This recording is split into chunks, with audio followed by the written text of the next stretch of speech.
Hello and welcome in or welcome back to my channel. I'm Deb from DG Reads and I'm here to talk about my vacation TBR.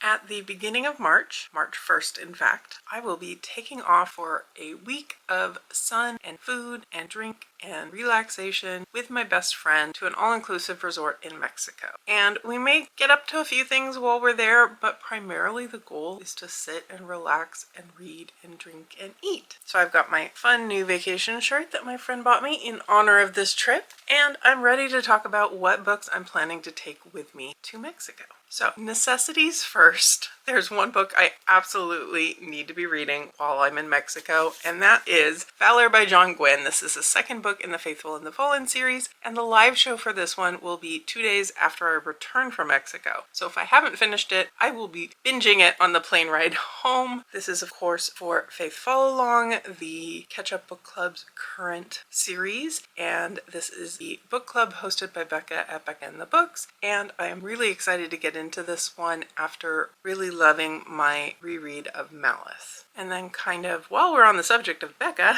I have fallen behind on the kind of unofficial buddy read of her Patreon, which is reading all of the Pretty Little Liars books. The next book I need to read is Twisted, and this is the first book that does not have audio, which is why I have fallen behind. So I need to pick it up on Kindle, so it's perfect for something to stuff my Kindle with, to try to get caught up and see if I'm enjoying these books as an eyeball read, since I've done audio through all the books up till now. This is the kind of second half of the series that takes place, I believe, after a time jump after the conclusion of the last book. So the last story arc did wrap up really well. I could leave it there, but I do want to give the rest of the books a try. And then while we're on the subject of series, I do have a couple more that would be potentially good ones to take with me. Glow of the Everflame is the next book I need to read in the Spark of the Everflame series, and I'm really excited for this one. So many people I know and trust have absolutely adored this second book in the series. I don't have it in hand just yet, but I am attending an author event with Penn Cole at the Grove in Los Angeles later this month, and I get to meet a couple of fantastic booktubers while I'm there. Bree from Four Paws and a Book and Claire from Claire's Neverland of Books, and I am really excited for that. But in addition to the fact I will own a physical copy, it is available still on KU, and I also really enjoyed the audiobook for this one, so it's a good option to take with me. The other series book that would be a good option, and it's one I can easily get from my library even though I do own a physical copy, is The Book That Broke the World by Mark Lawrence. This is the second book following The Book That Wouldn't Burn, which I really enjoyed. I read that one as an art copy and absolutely binged it, so I am shocked that I haven't gotten to this second installment yet. The third book is going to be coming out in the not too distant future. I do have it already pre-ordered, so I really need to read this one, and it's one that I know I'm capable of just sitting and binging because I did that for the first book in the series, and therefore look forward to this one. This also will work quite well for Buzzwordathon. The cover prompt for this month is books on the cover, and this one certainly has a lot of books on the cover. And then I thought I would go with a couple of friend recommendation type books for my TBR for vacation. The first of those being What Lies Between Us by John Mars. This is one that's been on my TBR for quite a while. I almost put it in my January TBR when I needed a book with lie in the title, but didn't realize at the time that I already had the audiobook for this one. So I thought the wait at the library was too long. So I have this one on audio. It's also available on Kindle Unlimited, so I absolutely can get to it. And Nat has recently been hyping this one up and bumping it up my priority list. So I'm really excited to pick this up. I don't remember a lot specifically about this plot other than there's two women and they occasionally have dinner together, but then one gets locked up and chained up in the attic. And I know John Mars can write a really engaging, really gripping thriller, and I am super hyped for this one. And then a book I 100% associate with Maria from Maria Might Read That is The Thief, which is the first book by Megan Whalen Turner in the Queen's Thief series. This is a YA fantasy adventure, potentially, type of a story. I know it deals in storytelling. A king's scholar believes he knows where to find treasure and needs to obtain this for his king. He pulls a known thief from the prison to help him in this task, and they go on a journey. It is dangerous, and then they're telling stories of gods and goddesses of old. So I'm very intrigued. It sounds like the type of thing that could really work well for me. It sounds like something that could be really engaging to just sit and binge. And if I like book one, there's more books in the series that I can easily get from my library as well to continue reading. I do have a few advanced reader copy books that I'm highly anticipating that I think would be fun to sit and binge and read as well. First of those is This Book Will Bury Me by Ashley Winstead. I've had this one on my list for a while, and somehow March has snuck up on me because this one comes out on March 25th, and I have the gifted copy on NetGalley from Sourcebooks Landmark. This one is following 5 amateur sleuths as they try to track down a murderer, and it's an author I know I really enjoy, although not necessarily every single thing they write, so I am cautiously optimistic.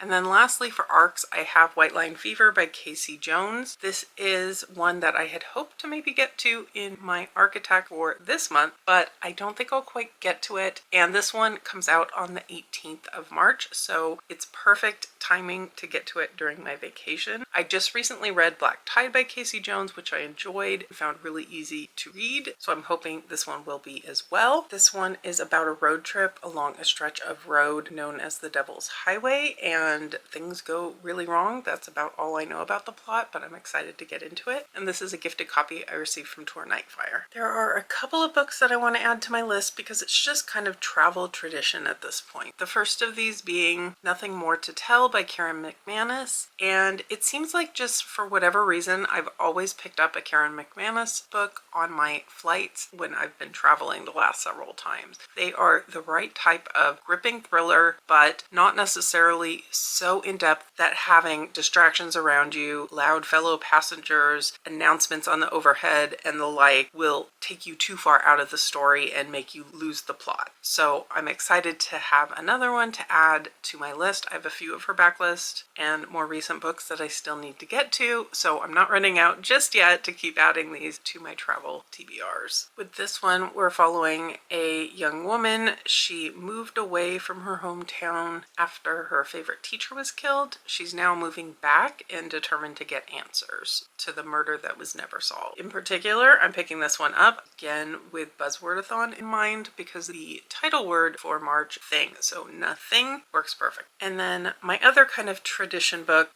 is the series that begins with A Trial of Sorcerers. I did read this one quite a while back, but then decided to put the series down and go back to the series that occurred in the same world a little bit earlier. That's the one that I picked up when I traveled to Italy, and I basically read the entire series while I was on vacation. And that gives some good nostalgia feels to the series. It was an easy one to dip in and out of, reading a little bit on the plane, reading a little bit before bed or in the morning before getting up and getting moving, and it just has that feeling to me of something that's easy to get fully enmeshed in, but not something that I have to worry about getting a little bit distracted and missing too much plot. In this one, we're following a young woman who is an apprentice in the Tower of Sorcerers, and she's learned to live life kind of in the shadows. She accidentally killed someone once. She has a brother who is the favored child, and all of this is going on, and she really just doesn't have her family's support. She decides to take a step out of the shadows and enter the Trial of Sorcerers, and the plot ensues. I don't remember the first book with great clarity, so I do think I kind of want to go ahead and reread that one and then launch into the rest of the series, which I believe is all out now, or the final book is coming out very soon. These are available on KU, and I own the audiobooks for the majority of the series as well. And then beyond this, my idea is to just find some really catchy, grippy, fast reads. Those are the type of things I gravitate towards most when I'm sitting poolside with drink in hand. One series that's been on my radar for a little while is The Young Elites by Marie Lu. I've enjoyed her books in the past. This is another one that I think week is a YA sci-fi with some romance mixed in, and it's one that I have been eyeing for a while and is easily obtained, at least the first couple of books, from my library, so definitely considering this series. The Watchers, this is one that I need to complete some of my bingo prompts from my various lists for 2025, and it also sounds like a quick, not too brain heavy read. We've got a bunker in the middle of nowhere, and people are apparently being kept trapped there. I don't really know, but there's an adaptation. I believe it's on Netflix, and I've been really interested to read this one and then hopefully watch the movie as well. The Intern by Michelle Campbell. This is one that I received a gifted copy from the publishers that I have not gotten to yet. And because March is Realmathon, this one is in an urban setting. It's set in Chicago, so it would work well for Realmathon reading as well. The Traitor by Ava Glass. This is another one that I received from the publishers and haven't gotten to. This is the second book in the Alias Emma series, and it is a woman spy kind of adventure. They're short reads, they're gripping, they're easy to get through quickly. And then the last one on my current list is The Girl Before by J.P. Delaney. This is another one I've had for quite a while and wanted to get to. We've got a woman looking for a fresh start. She finds an absolutely fantastic home, but the architect of this home maintains control of that home. She can't have books, which would be a deal breaker for me. She can't have things sitting around the house. The house is meant to transform the woman. And then we know there's another woman looking for housing as well, and something happened to the woman before her. So this one is a psychological thriller, and it sounds like a perfect poolside read to me. So that's my current list. Can I read all of these in a week in Mexico? No. Can I guarantee I won't read an entirely separate set of books? Probably not that either. I definitely want to get to all of these, and it will be a matter of stuffing my Kindle as absolutely full as possible with KU books, with library books, with ARCs, with anything I possibly have to take with me, and make some mood reading decisions once I'm poolside. So let me know in the comments below, what type of book do you gravitate toward when you're on a relaxation type vacation? Do you have any you'd recommend to me to add to my list? Because obviously I don't have enough yet to read on my vacation. And if you've made it this far and you don't have anything to comment, leave me a sun emoji, because I'm hoping for some good time in the sun in Mexico. If you could hit that like button below, I would surely appreciate it, and subscribe if you're interested in seeing what I actually pick up in Mexico, my Mexico adventure, and my bookish content in general. But for now, I'll leave you here and catch you real soon in a new video.